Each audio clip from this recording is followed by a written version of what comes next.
for you. Wow. Okay. Hal Jones doesn't like smirk or gag when she says that. He should.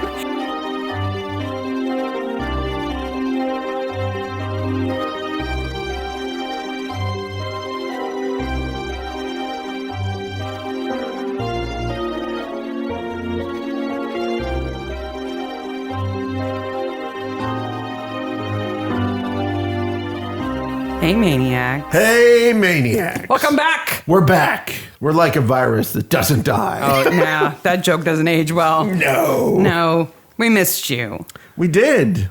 We had 2 weeks off, and we definitely missed you. Didn't really have any downtime. No. We just did other crazy things instead. Yes. It's good to be back, and I'm really excited that we're back with my favorite episode of all, Midsomer. Last year. Why do I keep saying next year's model? I think that you have a thing against older ladies. That's what I think. No, there's a Billy Bragg song called Next Year's Model. So. Yeah, which is about younger ladies versus older ladies. Last year's model is a reference to last year's model of car, meaning not quite new, not quite spring chicken anymore. Yeah, I don't think it's that. I just think I keep forgetting. But that's what the title of the episode is referring to. Absolutely. Annie Woodrow is last year's model. Absolutely. But not Mrs. Beverly. No. She's this year's model. Mrs. Beverly is this year's model. So, as soon as she showed up, I'm like, this is the one with the air horn. So this is episode 51 of Midsomer Maniacs, and we're talking about season 9, episode 8 of Midsomer Murders, last year's model. You got any announcements at the top that you want to make before we dive in? No. Just that we're back. And hit the ground running. This episode was filmed in February and March of 2006. We're into 14 years ago. I know. It seems so current. Broadcast date was 17th of September 2006. 6.78 million viewers. Directed by Richard Holthouse and written by Dave Hoskins. I would say this may be one of the best written episodes of Midsomer. I think so too. But I don't know that it's a typical Midsomer. It's not an episode that I would tell somebody to watch if they'd never seen Midsomer before and I wanted to give them kind of a representative episode. But that's kind of why I like it. It sort of has the elements that I love about Midsomer, but then it has some new stuff that you don't usually see. It is a perfect 9th season episode. Yes. It's very much of a courtroom drama. Yep. There's some time elements in it. And we get to see Tom questioning his own judgment in a way that is extremely honorable and honest and modest. Yep. You know, he arrested the wrong lady and he's willing to admit it and fix it. Yep. And he does. He does indeed. It's good. But we're getting ahead of ourselves. Yeah. It starts with fireworks. This is quite the party they're having. Yes. And I'm not sure what this party is about because when the police approach the house to arrest Annie and they see the fireworks, they say, well, that's a weird way of mourning the dead or something like that. It's almost like it's supposed to be a funeral, but it can't be. I think Lance is having my wife is going to get arrested party so I can be with my coochie cooch on the side. No, you know what it is? Maybe it's Francis's wake. It could be. It could be. I don't think it would be. But they say something at the very beginning about mourning the dead. One of the PCs says it as they're approaching the house. I don't know. Tom and the uniforms come up to the door. Annie Woodrow answers the door, and they arrest her for the murder of Francis Trevelyan. But we know, because we know this show. She didn't do it. That Lance is smoking a cigar, so he is trouble. Yeah. He's flashy and he's got a stogie, so he's not to be trusted. Not to be trusted. And then we're 10 months later. 10 months later, which is it's very rare in any Midsomer to do a time jump longer than a day. That isn't way back in history, like in somebody's childhood or, way before any of the characters in the episode were alive or, Yep. We jump back 50 years. We never jump back a week unless it's a flashback of a recreation of the crime. But to go 10 months forward, is interesting. Yeah, it is. And the UK courts must be way more efficient than the US courts, because if you were arrested for murder here, it would be way more than 10 months before you went to trial. And I'm like, is she on remand the entire time? I think she is. I think so. Yeah. And then she gets in that paddy wagon. Their paddy wagons are different than ours. Yeah, I wouldn't know. I really shouldn't call them paddy wagons. Yes, that's slightly racist. Really, it's mostly racist. It just it's racist. is. Because it's a reference to Irish police driving police vehicles. Yes. But when I learned paddy wagon, I didn't know that's what it meant. Yeah. But it's a bigger vehicle meant to transport a lot of criminals. And that she goes to court in that big white truck that has individual cells for each bad person. Yes. We also get paparazzi and press in this episode in a way that we haven't before. This is the biggest thing to hit Costin. Yeah, it is. I mean, this is like big city court. It's not the little, we come to investigate this crime because you don't have your own police in your village. This is like, in town, in the big courthouse and everything that has a whole 8 parking spots. So there's a newspaper story here. The Costin Advertiser, the most influential paper in all of England, And I got stuck on something. Of course you did, because it's printed something or other, so you have to look at it. It says that she's accused of her best friend's murder. Mm-hmm. Friend's possessive. Do you possess your own murder? We would say of murdering her best friend. Yeah. They're old school friends. Yes. They only say that about 45,000 times. Her old school friend. But I wanted to know if murder is possessive. And then... I would say the person who does it is the one who owns the murder. I would think so. But we would say her death. That's possessive. Yeah. My murder. You have to solve my murder. Can you possess things after you're dead? I don't know. This is so weird. It's weird because I've never noticed it, but I don't know if it's even remotely important. No, because the next thing in the next paragraph is far more important. Okay. So the news story, they show it a couple of times, so I had to come back to my notes here and update them. The news story starts about Annie and Francis, and then it goes in to a report about fashion students and running a fashion show and how it was different in the city than it is here. So instead of Windows documentation, they copied and pasted some news story about a fashion show? Yes. Okay. They didn't actually think that was one story and try to weave those in, right? No. Okay. No. It ends with one paragraph and then starts a completely different story in the next paragraph. Well, you're only supposed to read the first paragraph. And we meet the Trevelyan's, including Ed and Sophie. Yeah, so we have John Trevelyan. Yes. He's the widower. And their daughters, Sophie and Ed. Ed never gets a full name. She's not Edwina or... Nope, it's just Ed. Edwarda or whatever she could be. Eduardo. No, Edwarda. Even in court, when the lawyer refers to the daughters, they say Sophie and Ed. Yeah, they do. Yeah. And John's mother, Gwen. Yes. Did you recognize Gwen? I did not recognize Gwen. How could you not have recognized her? Okay, who is Gwen? As soon as I saw her, I'm like, that's the char lady from Badger's Drift. Oh my gosh, you're right. She's the one that comes running out of the Rainbird's house. Ah! That's right. She's the char lady from Badger's Drift. Yeah. Now, she's gone up in the world. She's a different lady in this episode, but I kind of had fun imagining that she was the same lady. Wow, he was letting her clean houses in Badger's Drift when they're clearly well-to-do, the Trevelyan's, and he works in the city. His old mom business. Business. His old mom is cleaning houses and stuff, but now she gets to take care of Ed. So she's got a furry hat. Do you think Gwen is John's mom or? Yes. Okay. They even say so. Okay. It's his mom. And then we're whisked away to the Woodrow's house. Right. The mansion. The manor. Oh boy. It's like the house in The Wicker Woman. They may as well be the same character from different ages. Yes. Because he's a music producer, and he's flashy, and he doesn't have a whole lot of tact or taste. Lance Woodrow is tacky at best. His wife has only been in prison for 10 months and he's already got a lady on the side. Well, he's busy. He has the Primal Heat demo to deal with. And Hidden Agenda, the girl band. Yes, Hidden Agenda, the girl band.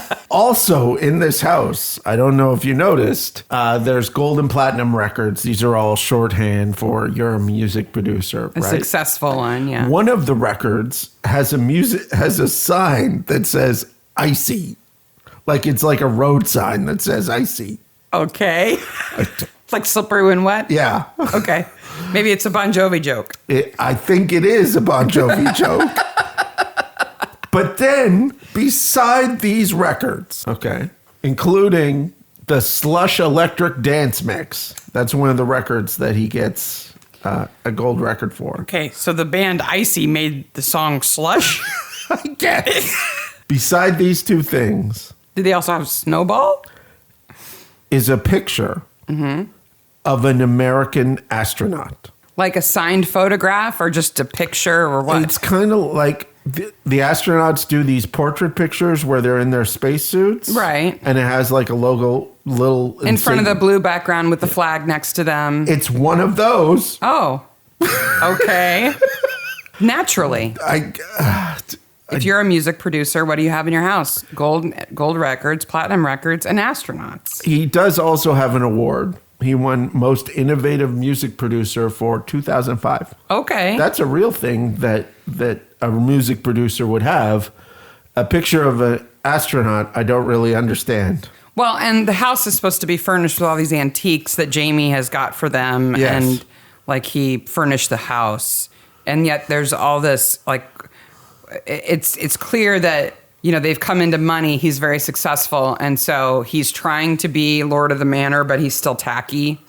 So he's got a hot tub and a red Ferrari convertible and then two beautiful vases in the front has room. more Yeah. than a hot tub. He is a jungle room. Yeah. There are a lot of plants around that hot tub. Yes. Which are convenient for covering Felicity's nudity when Yes. she gets out. So the newspaper also has on the front here, when Jamie looks at it, Costin seeks new something in trans. Everybody opens the newspaper directly to this story. Right. And why is it not the front page story? That's what I wonder. Because it's all, the front page stuff is all about housing. Ah, okay. Which leads to the motive, which is why I like the newspapers in this episode. That makes sense. Yeah. That makes sense. Yeah, because I noticed that the story wasn't on the cover, and I kept wanting to find out what was on the front page, and I never could catch it. Yeah. I thought, what could be bigger than this huge murder case going on in Costin? Well, it's kind of like a subtle subliminal thing. They're talking about houses in the newspaper. Yeah, and, the value of houses Yeah. and there's a couple of stories about that on the wall in the Costin Advertiser too. There's a story about a flood. Yep. That damages houses and a couple of others. So that makes sense. Annie So on the dock. we get Lance Woodrow and his awful Bluetooth, Yes. which is like as big as your hand because, you know, he's fancy, right? He is indeed fancy. And successful. Later he has an iPod. Woo! Jamie's worried about meeting people. About making enemies. He should be, because he's the killer. Yeah. And then we get to meet awesome Mrs. Beverly, the hero of the entire episode. Mrs. Beverly is fantastic. Yeah. She's living in her sheltered housing down the Costin Road. That's all the address you need, by the way, Yes. is the shelter housing on the Costin Road. It's down the Costin Road. Yeah.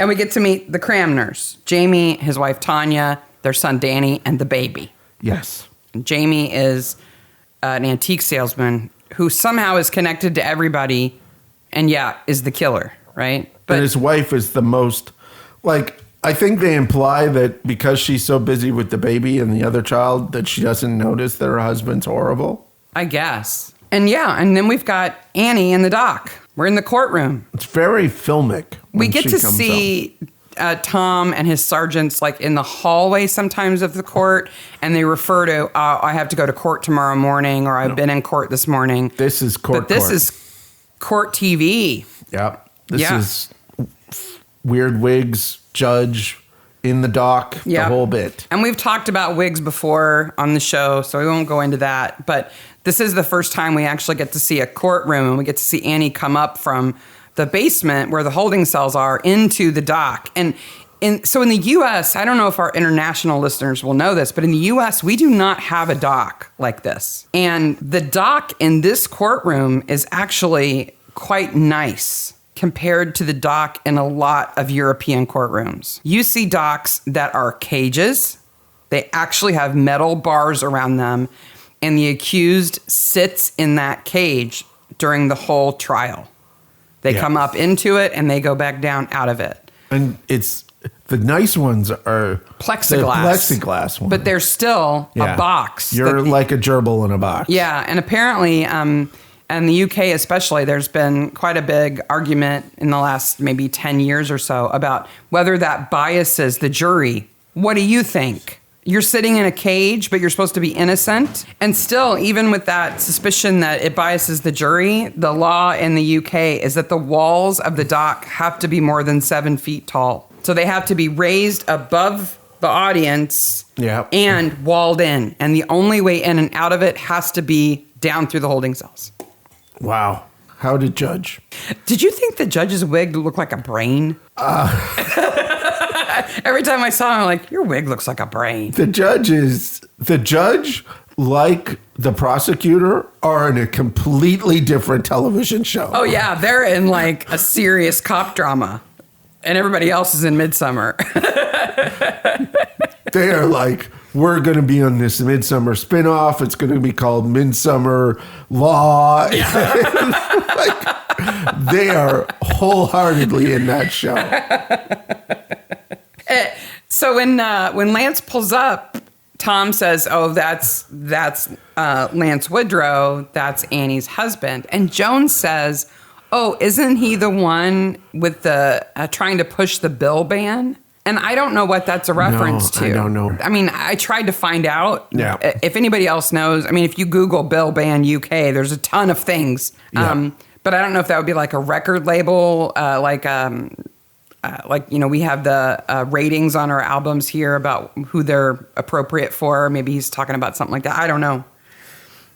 I also noticed that in the prison, as well as in the holding cells, there's this obviously printed out on an inkjet printer and taped to the wall sign. This is a red designated area. Yeah, or a green designated area. And again, I couldn't find anything about UK prisons and color coding of areas. So, I know that this is a red designated area. If any of our UK listeners have had any experience in prison and you know about the color coding, please let us know. You don't need to admit why you were there. No. It's okay. And Tom goes to court, and then he says, "Okay, Jones, you sit in court, keep an eye on. I think she's got an accomplice, and I want you to keep your eyes out for anything suspicious. I got to go pick up Cully at the train station." I'm like, why is he doing that when he's supposed to be at work? Why isn't Joyce picking her up? Oh, well, Joyce is off at her mom's house because her mom has a broken arm. Which is, it's I nice. was like, oh. I felt sad, and I felt sympathy for a fictional character's fictional broken arm. Her mom is fun, though. I know. Her dad's stodgy and a pain in the ass, but her mom's fun. Her mom's fun.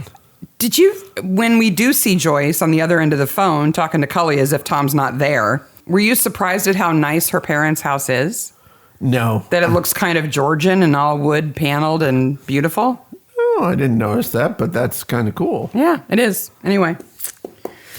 So before that is the weird slow-mo echoey thing. With Eddie. With Ed. Sorry, Ed. So Ed does not believe that Annie killed her mom. Everyone else does. Right. Okay. Ed wants to go to court. She's too young, so Grandma's going to take her off and do something else for the day. But she remembers Barnaby, and she looks back over her shoulder and looks at him, makes eye contact with him. And then it's the slow-mo and the echo. And he, later, when he's at the train station waiting for Cully, closes his eyes for a little bit, and that's what he sees. He sees Ed. So it's lingering. Yeah, it's a lingering doubt, which makes you think that Ed knows something. But Ed doesn't know anything. Ed's hardly in it again. That's so much for Ed. Ed should have known something. That's my only critique. Well, there's a couple of critiques I have of this episode, but that's one of them, is that she should have, in passing, said, yeah, I heard my mom talking about some piece of real estate going too cheap, like it was theft.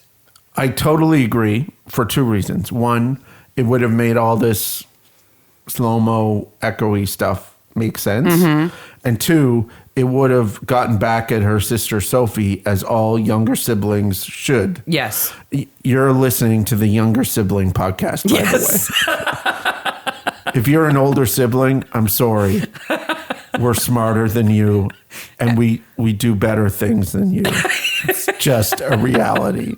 My poor sister, I love her. She's 4 years older than me, and this is the epitome of younger sibling. But since I think I was about 5, until I was probably 25, occasionally looked her in the eye and said, "I'm smarter than you, and I'll always be smarter than you." My siblings are wonderful people. It was a bad thing I did. Yeah. I shouldn't have done that. My siblings are wonderful people, but I am definitely the youngest of them all.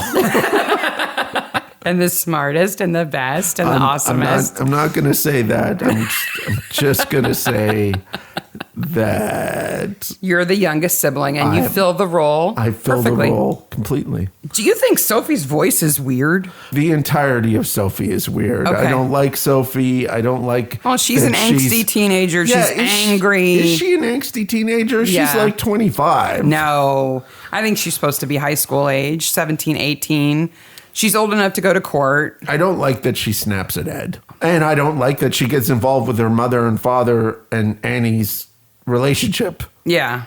But, angsty teenager with a very deep voice. Sophie, 100%. The actress playing Sophie, her name is Rose Hoskins, I think. No, Rosa Hoskins. Rosa Hoskins. She absolutely takes it to heart, the idea that when you're playing a character, you're supposed to think you're the center of the story. Because she clearly thinks she is the most important person in the story. There's somebody else important at this point. Yes. Now, listeners, cue this episode up and go to 17 minutes and 25 seconds. Okay? Jones is in the audience box in court. Yes. Prue Plunkett comes in and sits down at the end of the aisle. Yes. And the camera goes between Prue and Jones looking at Prue. And there is a dude sitting 2 down from Jones who looks like they pulled him out of the gutter and put him in as an extra. His hair is noogied. His face looks like he's got bed face, like the sheet wrinkles. His collar is all screwed up in his jacket. I cannot express the level of disarray in this man. 1725. In my notes, He's awesome. It says, "Whoa, look at that dude." So you noticed him too. Oh, yeah. I'll put a picture in the show notes. Okay, so let's talk Prue, because that's when she comes in. Just the story. a tiny little bit before Prue. Okay. Tiny little bit. 2 things. 1, Joyce has left food. Of course she has. A gross casserole. And this Midsomer episode then curses me. Because they order Indian food. They talk about Taj Mahal's always there. And all I want is Indian food. Why isn't that casserole in the fridge? Because it's Joyce's casserole. And The fact that it's been left out. Yeah. Second of all, on the front page of the newspaper that they look at, twist in Holmes battle. So more Holmes stuff on the front page of the newspaper. So now back to the court and back to Prue. Well, I really don't know. Maybe we should wait to talk about Prue. This is when we get to see Prue, the hippy dippy, for the first time. She's not super hippy dippy. She's got a whole lot of rings and stuff and layers. That, but she's a... What, doesn't Joyce call her the old hippie? Yes, she does. Uh-huh. But she is pretty clear-headed. Like, Well, she's professional. Yeah. Yeah. Jones is not making private eye school because he is the worst at following somebody. It's like Prue is walking along the street and Jones is like, dun, dun, dun, dun, dun, dun, dun. On his little tippy toes. Yep. And then let me just saunter up to the bar immediately next to you and order a Coke. And she completely susses him out. Of course she does. Like Especially when he goes away, makes a phone call, and comes back. Let me guess, you're a cop. The pub that she goes to where he, does the cartoon sneak to follow her. Yes. I couldn't figure out the name of this place. The sign outside says Moreland Abingdon, Yes. but inside the menus on the tables say the Argyle. Oh, the Moreland, the Argyle, and the fish restaurant across the street. I tried to find this location. Oh, you did? And I could not. So Tom and Cully talking about Indian made you want Indian. The pub made me want Stilton and broccoli soup because that sounded really good. And clearly they've just got a shipment of avocados on the sneaky because they got shrimp and avocado salad. Yeah. Plus, they've also got nachos with guacamole. There's a lot of blood avocados at their restaurants. 2/3 of their menu is avocado, which is kind of weird for the UK. You know, it's not like known for avocados. Nope. Mrs. Beverly was not there when the witness support volunteer went to pick her up. So now we're all worried about her. So Tom goes and sneaks around her place, can't find her, and then lo and behold, she's already at court. Jamie's giving her a ride. Yes. We know why he wants to give her a ride. Well, he wants to set her straight. He wants to make sure she knows, not to mention how much she sold her house for. If Jamie doesn't give her a ride to court, if he leaves well enough alone, does he get away with murder here? No, because Tom still noticed the vases in the table. Okay. Yeah. But he gets a lot closer to getting away with murder.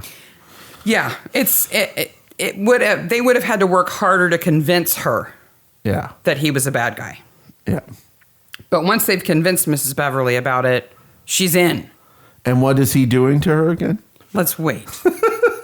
Lance is in waiting to be a witness in court. That's one thing they do get very right about court. And that you get called as a witness. You don't know if you're going to testify today or tomorrow or next week, but you've got to be there just in case.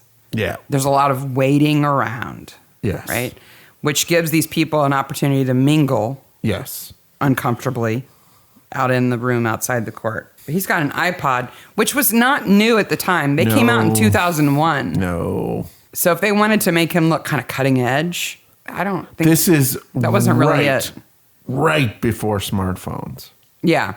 Right before Apple iPhone. Apple iPhone hits in 2006. So, yeah. Right before it. Georgie gives his testimony. Yes. Good old George. Yep. That Francis was smacked in the head with a cast iron milk pan. Did you know what a milk pan was already? I assumed it was the pan in which you warm milk in. Yeah. It's a small saucepan, specifically one with a lip. Yeah, so you can pouring pour stuff it out. out. Yeah. I didn't know what a milk pan was. Oh. And they didn't show it until after. When Annie is having her flashback bad dreams, Francis is killed with a cast iron skillet. Oh. So we're led to believe that Annie doesn't even know what the murder weapon was. Yes. Right then, you should know that she's innocent. Her dream tells you she's innocent. Is there a moment where you thought Annie was guilty at all? No. Even when I first watched it. Okay, so the first time I saw it, you see Tom arrest her, and then it goes forward 10 months. And I thought, oh, she's innocent. If it had gone back 10 months to like the investigation leading up to it, and he's finally getting her, he's finally got what he needs, it's taken 10 months to get the evidence to get her, then maybe she was guilty. And I thought she looks a little bit too much like Rebecca De Mornay. Oh. To be innocent. I get this. But she's innocent. I get this in the episode of Poirot mixed up. Oh, yeah. So there's an episode of Poirot called something about flowers or something, where she and her fiance are at this house. They're at their aunt's house or something. And this other woman arrives, and the other woman dies. And she's on trial for it because she served sandwiches. Yeah. Shrimp salad sandwiches. And I thought that in that episode, Cypress, that's the name of it, I thought she was guilty. Yeah. But she's not. Right. The real But they're both structured in the same way of somebody's on trial, and then it's either a flashback or forward to how you got to that point. And well, they do a good job of, in both of these episodes, the person who dies and the person who's accused of killing them doesn't really mind that they're dead. Mm-hmm. And so you're in that tug of war. Yeah, nobody really misses Frances Trevelyan. I don't know why John liked her at all. Apparently she was hard to love, according to Ed. Yes. That's such a weird thing for a little girl to say. My mom is hard to love. Was she inaccessible emotionally, Daddy? Like, why would you ask that? We're just not given a reason to like Frances or not to like Frances. She's not really a character. Yeah. I mean, if anything, she's kind of admirable because once she knows that Mrs. Beverly has been ripped off, she's going to do something about it. That's true. She is, well, like, what do we know about Frances? She does a lot of charity work. Right. And when she found out about a crime, she was going to tell people about it. She was going to do something about it. She was going to get it fixed. Yeah. And she's been friends with her old school friend all this time. She maintains friendships. Yeah. So it's not exactly the worst woman in the world. No, she's not horrible. No. I mean, there's lots of other characters in these episodes where it's like, oh my God, can somebody kill her yet? But I just wonder if she was easy to love. Not according to Ed. Nope. So Mrs. Beverly is the key witness, right? Yes. She says that she saw Annie walking to the Trevelyan's house that night. She didn't have a coat on. She Nope. didn't have gloves on. No. Clearly she was up to something because they had the party at Annie's house. Yes. And then she's walking to the Trevelyan's house Yes. late at night. What is Mrs. Beverly doing up? What is she doing peeking out of her window at somebody walking by in the dark? Well, the security light comes on. Oh, okay. Because this is when she lived in the big house. Yes. She was still... No, she wasn't in the... No. She was living... What? Why is Annie going across by the old folks' home? Maybe she wasn't out of her house yet. Okay, so the whole plot is about Mrs. Beverly's house, right? She Yes. has a very beautiful house that's worth $500,000. Which is... She wants to move into a smaller place. Absolutely believable Right. story. So Jamie helps her liquidate all the stuff in the Yes. house and sell the house to move into this nice little condo, this sheltered housing, right? I love how Mrs. Beverly, is completely okay with dying, too.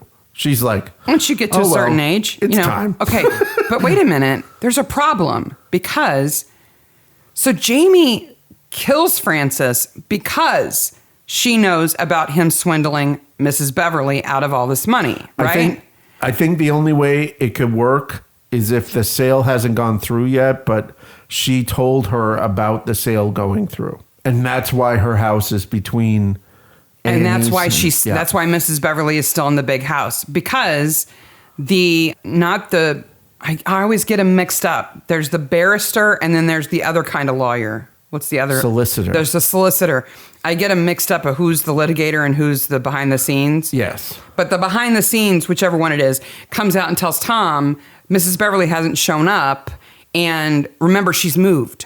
Yes. So she's moved into the condo. moved. Yeah. Since in the 10 months. Yeah. So I think you're right. I think Jamie's arranged for the sale of the house, but Mrs. Beverly hasn't moved yet when Frances is killed. Which kind of makes sense. Mrs. Beverly would be excited to talk about it. Yeah.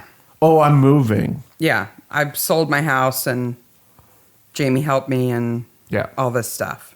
Okay. I don't like the motive that they try to create with Annie. I don't think they would have went to court with that motive. There's no physical evidence that Annie was in the house. I don't think this would have ever went to court. Other woman who is obsessed with someone else's man is a trope that is all too often actually used in reality. Yes, I do understand that. And it's one more thing in this episode that I think is beneath Midsomer. Yeah. I love this episode, but that motive bothers me too. Yeah.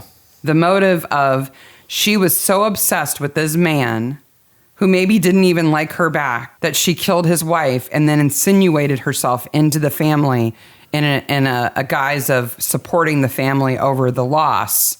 Which that we she never caused. see. No, we never see any sign of her except when she drops the trifle in the kitchen and he helps her. It's clear that they're friendly, but there's no like, oh, his hand touches hers and they look at each other and they almost kiss and then go, no. No, there's none of that. No, there's none of that. Now, I can believe she did have feelings for him. Embryonic feeling.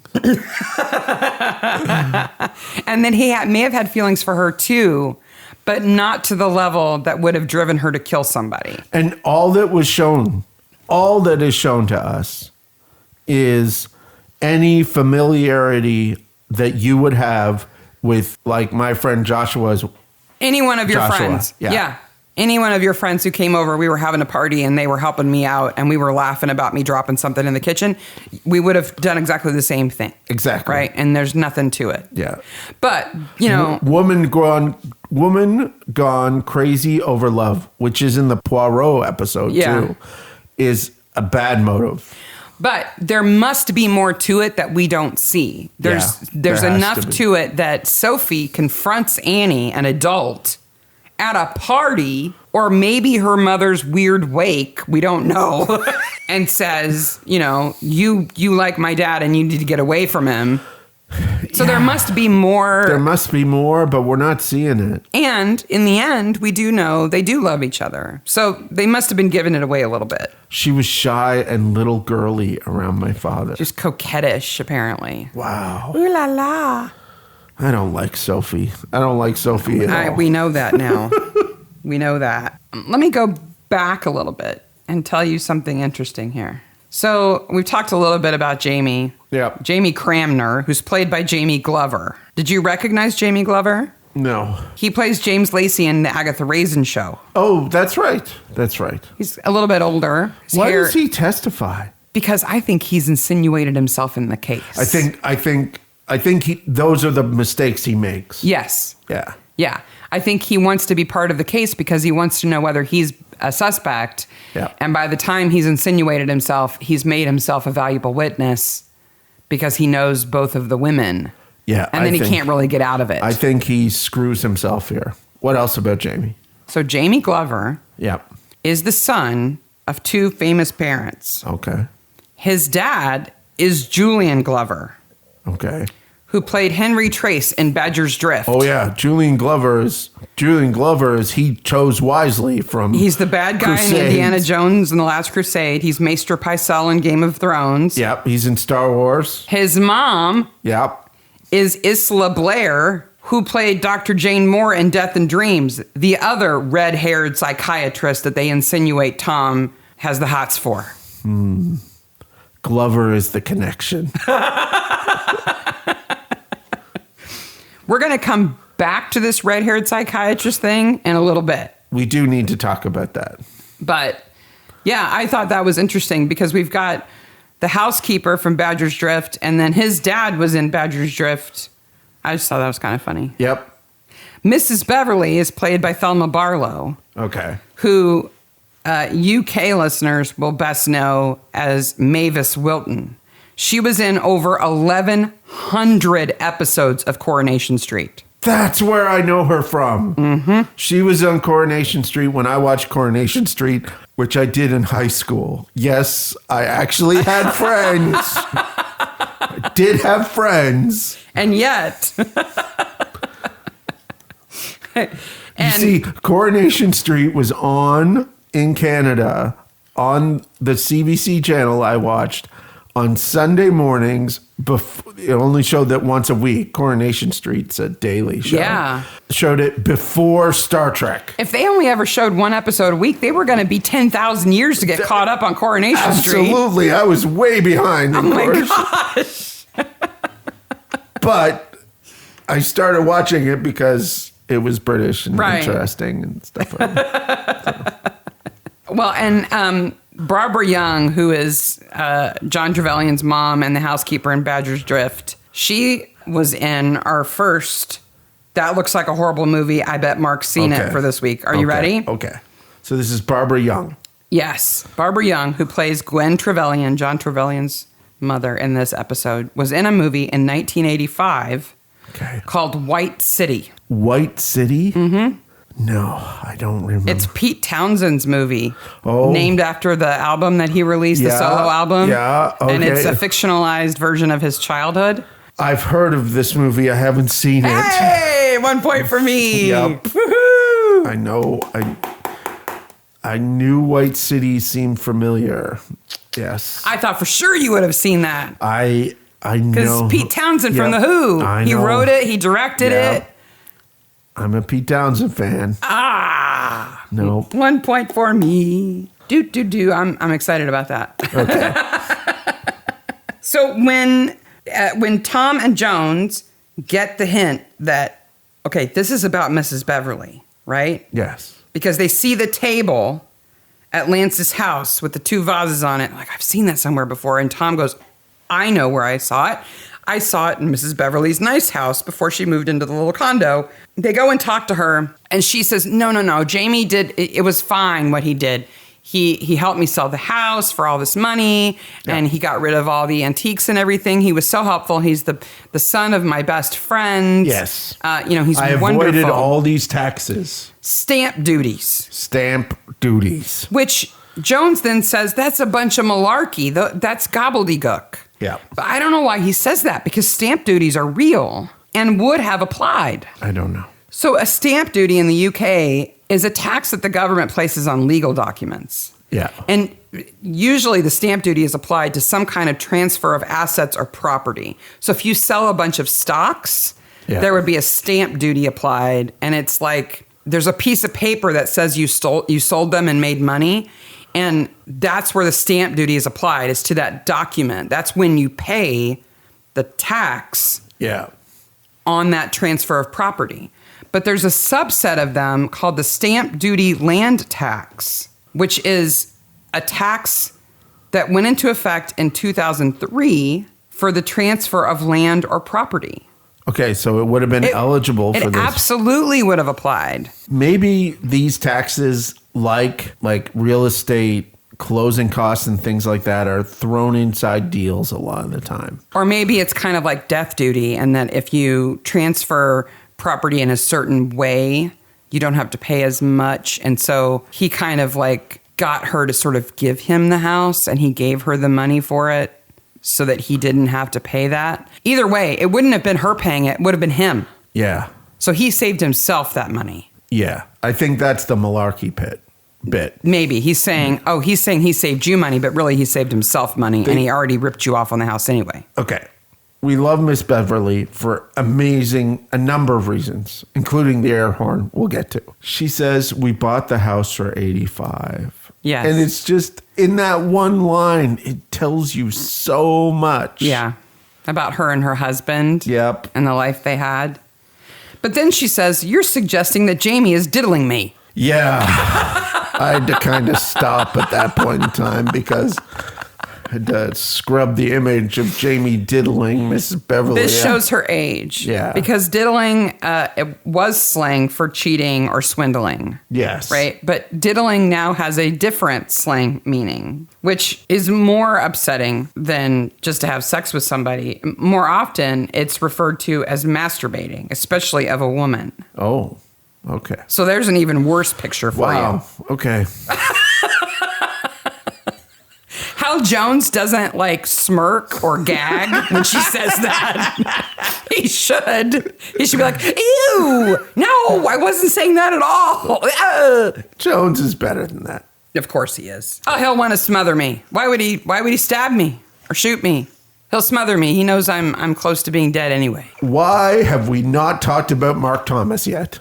The reporter. So he's the reporter for the Costin Advertiser. And Jamie's sidekick. Jamie's sidekick. Did you notice Tom at the Costin Advertiser when he goes to talk to Mark Thomas? No. He almost knocks over a piece of the set. Well, there's big stacks of newspaper everywhere. The desk that's supposed to be at the front of the where you come in. Yeah. Tom almost knocks it down. It teeters. It teeters. I didn't notice that. Oh, yeah. Costin Advertiser. Why don't they advertise for a non-wobbly counter? Yeah. They got a wobbly wall. Then there's all this back and forth. So then we've got Prue testifying. Yep. And sucking up to the judge. And she says that John and Annie were in love embryonically. Embryonically. Which I looked it up. I could not find that phrase anywhere. Embryonically in love. I couldn't find embryonically referring to any kind of emotional thing. I don't know why she says it. I don't know if it's supposed to mean that they had like an umbilical cord attached to each other. I think it's just so early in the stages of love. Oh. That it's embryonic. I see. But she was just saying that she thought they had such a deep connection. Oh, I know. There was electricity between them. Did the electricity affect the embryo? So I heard embryonically meaning like at their core. No. Like at their essence, they were in love. I think the word that she meant to use was nascent. Yeah. Okay. So it was an early phase Yeah. of love with one another. Okay. That makes a lot more sense. Then we get the exciting scene. Yes. Jones is in the cupboard. This is pretty exciting. It is.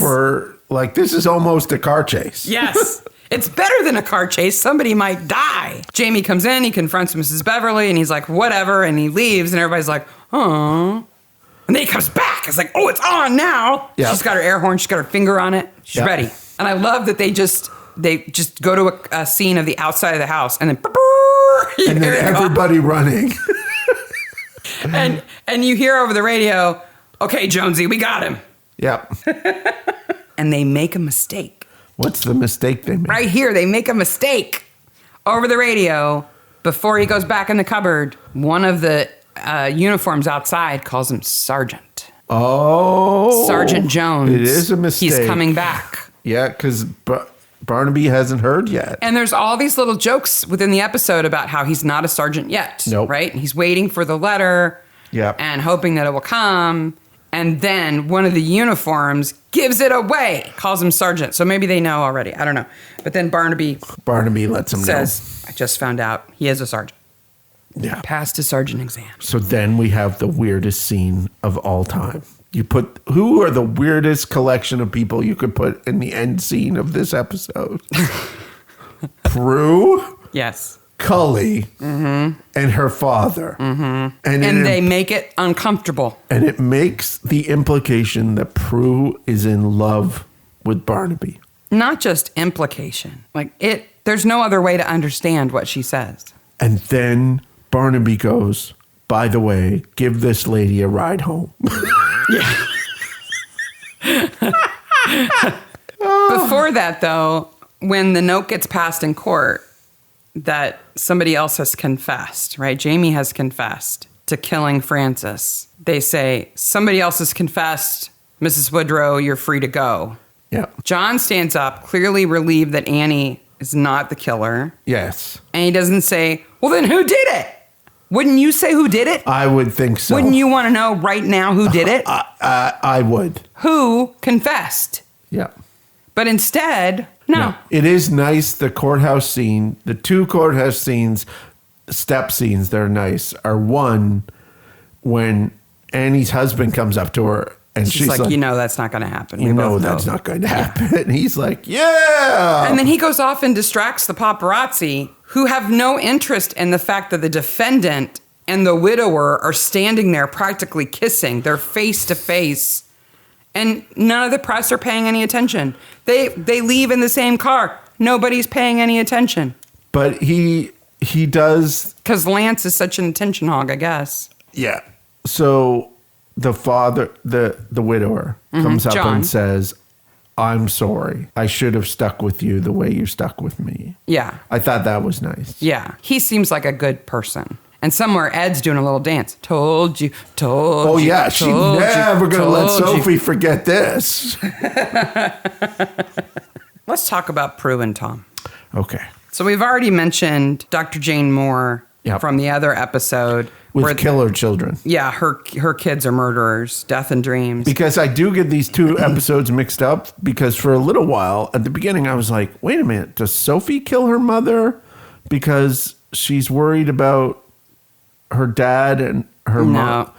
Like, I thought for a second, and then I watched the end, and I was like, oh, yeah. So Dr. Jane Moore and Prue Plunkett are both red-haired psychiatrists who are very good at their jobs. They're very smart ladies, and they both had some kind of involvement in cases in the past where Tom has met them before. Yes.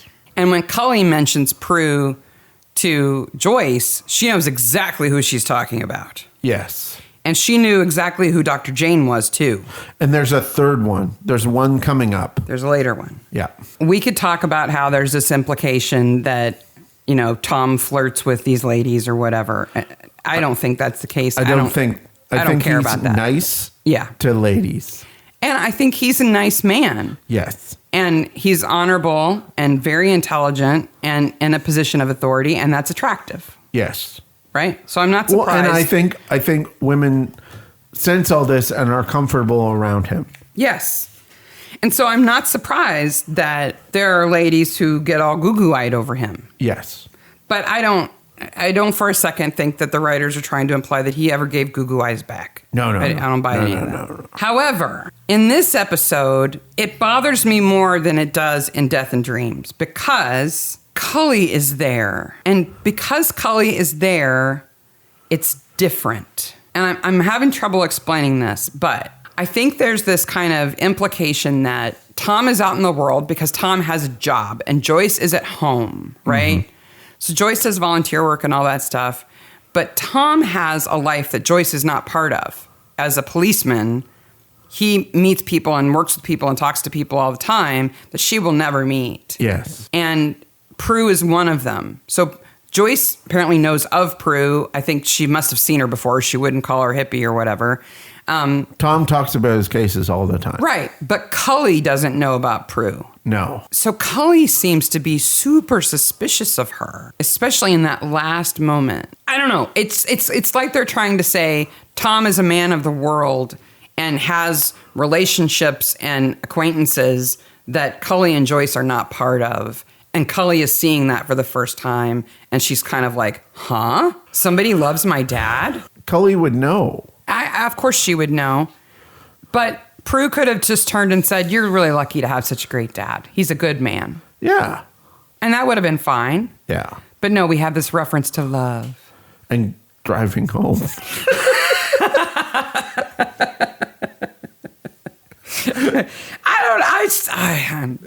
It's like the episode ends on this high note and then there's like, what? Yeah. Why did you have to do that? That it didn't need to be there, and what needed to be closed was the loop between Ed and Sophie where Ed goes, I told you so. Yes. We just cut to like a coffee shop with Grandma and Sophie and Ed, and Ed's going, I told you. Doing her little dance. So speaking of Prue Plunkett is played by Siobhan Redmond. Yep. She's also in Queens of Mystery. She's Aunt Jane in Queens of Mystery. Yes, she is. If you haven't caught that Acorn show, you should. It's super good. Super good. But she is our second, that movie looks awful, I bet Mark's seen it. Okay. Okay? Now, Siobhan Redmond is in this movie. Yes. I would like to read, I'm going to hint at you, I'm going to read the tagline first. Okay. Okay? And then, if you don't guess it, I will read the short synopsis. And then, if you don't guess it, I will tell you who the stars are, and then I'll give you the title if you still don't know. Okay. Okay? It's from 1986. Okay. It's right in my wheelhouse. The tagline is Dr. Lauren Slaughter, Professor, Emissary, Hooker, Target. No? Okay. Nope. You don't have it yet. Let me read you the little synopsis. A brilliant researcher in London who works as a high-class hooker in her spare time becomes a pawn in a dangerous political game when her latest client, a nobleman who is negotiating an Arab-Israeli peace treaty, falls for her. How Why unlikely. have I not seen this movie? She's a professor, but also a prostitute. With all your free professor time. And he's a nobleman, but he's also, a negotiator for one of the most important peace treaties in the world. Oh, I have to watch this movie this afternoon. It stars Sigourney Weaver and Michael Caine. It's called Half Moon Street. Half Moon, yes. Yes. And Siobhan Redmond, who plays Prue Plunkett, is a secretary in this movie. I've seen this movie. But you couldn't remember it. I think Okay. I still get the point. We went because you through- couldn't tell me what the name of it was. We went through a Michael Caine thing in high school where we watched every Michael Caine movie we could. So we watched a lot of them because he's in a lot of movies. Oh, yeah. Yeah. He's a great actor. Yeah. Yeah, Half Moon Street. Yeah. Because, all the researchers I know, when they're not being professors or researchers, they're prostitutes on the side. And it had Sigourney Weaver, who we are also quite enamored with. Yeah, she moonlights at the Jasmine Escort Service, where she has more control over men and money than she does at the office. Yet another movie, I'm sure. I don't even have to watch it and re-guess that completely does not understand how academia works. Oh, no. Academia is far more boring and at the same time far more political and interesting than any movie lets it on to be. It's one of those vocations where the lower the stakes, the bigger the politics. Yep. You will see people have epic battles spanning years over a nice office chair. Yeah. The lower the stakes, the bigger the politics. Anyway, we have a corpse. Yes, we have a corpse. Can't really have a favorite corpse. Can't really have a favorite corpse. Our favorite corpse is the only one. Congratulations, and we don't really see Frances. that corpse all that much. No, not really. She's just on the ground. She's not on the slab or anything. No. After the credits. Oh, wow. Besides Ed doing her "I was right" dance. Yep. I don't know if for Annie and the widow get involved. They'll at least be friends, I think. I think they're friends. Yes. Do you think Lance and Felicity are going to stick it out? I don't think Felicity cares. I love Felicity. I think she's fantastic. I do too. Tanya Cramner, Jamie's wife, is the angriest person in the universe. Well, she should be. Because her husband is a murdering thief, and now she's left alone with a baby and a toddler. And it's said once in the episode and never sort of filled in, but somebody says he's a womanizer. Yeah, so probably good riddance. Yeah, to bad rubbish. But, and maybe her and Mrs. Beverly can come to some kind of agreement about the money so she's not completely broke or whatever, but... Yeah, Prue's going to be fine. Mrs. Beverly's going to be fine. Yep. They make Samantha Flint, who is the prosecutor, played by Josette Simon, look like she might be a recurring character, but I don't think she is. Again, the judge and her are in a completely different show. Well, and Josette Simon has played a judge and a barrister in like half of the roles she's played. Yeah. For some reason, she is the courtroom actor, and she's very good at it. Yeah, she does great. It seemed completely familiar to see her in that role. Yeah, because she's been in that role in other shows. Yeah. What we haven't talked about is Annie's lawyer, Marcus Bramwell. Yes. He's played by Guy Henry. Okay. Now, Guy Henry has been in a ton of period things. Yes. Because he's tall and statuesque and kind of looks aristocratic. He's been in a lot of like, Sense and Sensibility. And he's not given a lot to work with here, but he does okay. But as an actor, he's got deep skills that are not expressed in this role. Okay. And I know it because for 2 years, he hosted a horror show called Dr. Terror's Vault of Horror. Okay, Dr. Terror's Vault of Terror. Fantastic show. Vault of Horror. Vault of Horror. Do you remember what he looks like in this show? No. Dr. Terror's Vault of Horror. He plays Dr. Terror. Whoa! This guy I remember. Yes. I could not have placed him. That's Guy Henry. Wow. He eats up this. He should dress like that in the courtroom. With the wig on, it would be really impactful, don't you think? Yep. Yeah. He is a giant devil. Yes. And he wore that makeup for every episode. And he is just eating up scenery with it. Dr. Terror's Vault of Horror. Starring Guy Henry. I love it. I love it. Love it, love it, love it. All right. That is last year's model. Yes. What do we have next? Next, we're moving on to season 10, right? Yes. Yes. Next, we have a goodie. Everyone is a goodie. We always say that. Ooh, the next one's really good. Because every 10, Midsomer is good. Episode 1, Dance with the Dead. Oh, yeah. The airfield. Yeah. The clothing. It's creepy. It's weird. The insane lesbian. Yeah. Yeah. Not the first one either. No. No. Oh, all right, Maniacs. Yep. That's last year's model. We will see you next week for Episode 52. 52. We're getting close to 63. So 63 is our next milestone. Why? Because 63, we're halfway through. Oh, unless the next season comes out before then. That's not going to happen. No, that's not going to happen. Well, if you're interested in following us on all the social medias, we're on Twitter and Facebook and Reddit and all those cool things now. Please get a hold of us. If you didn't listen to our mini episode, the last mini episode, go back and listen to it. Mini episode number 7. It was a lot of fun. It is a lot of fun. It's a bunch of listener comments. Yes. And it made a lot of people happy. And I have a little request I kind of made it in the mini episode, but I want to reiterate it, in that a lot of people have said, oh, it would be fun to have like t-shirts or something. And so I'm coming up with ideas for stuff to go on, like shirts.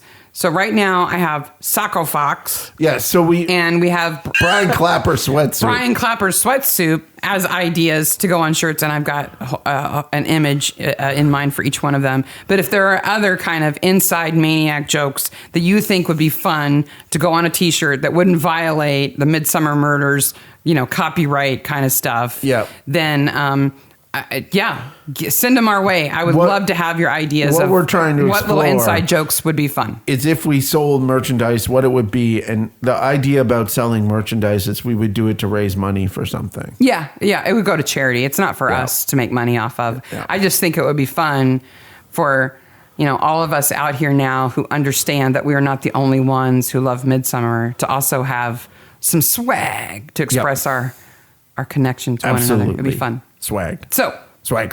If there's a little inside joke that you think would be fun, put in some kind of graphic. From the podcast. Yeah, from the podcast. Let us know. Yeah. All right. Until next time, bye, Maniacs. Bye, Maniacs.